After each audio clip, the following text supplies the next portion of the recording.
How to reset your password at SSS account. So, let's go. Punta muna tayo dito sa ating My SSS portal. Then, ilagay ang inyong username. Then, diretso na kayo sa forget password. So, make sure lang yung email niyo is tama. Then, next nyo lang, din lalabas na to, member or employer. So, member tayo. Click natin yung member. Then, choose one of the option below. Meron dito multi-factor authenticator. Yung sa email, isisend yung code. Or dun sa number na ginamit ninyo nung kayo ay nag-register ng MySSS. Meron naman dito yung isa pang option, security question. Ito yung dalawang question na tinatanong ko, taga saan ka, saan ka pinanganak, ganon.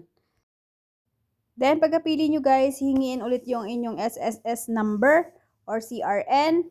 Then, lagay nyo lang yung CRN ninyo and then proceed na. I-next nyo lang yan guys.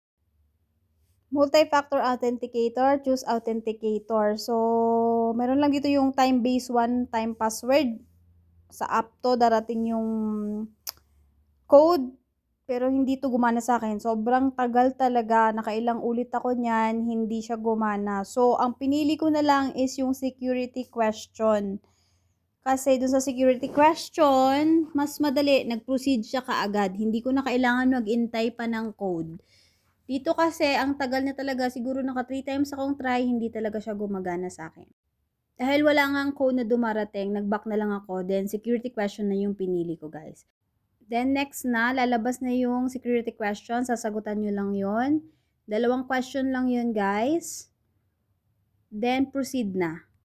Then, after ng question, proceed lang kayo sa new password. Then, confirm new password para tugma. Pero, medyo natagal na din ako dito. Nakailang ulit din ako dito ng password. And then, next nyo lang yan.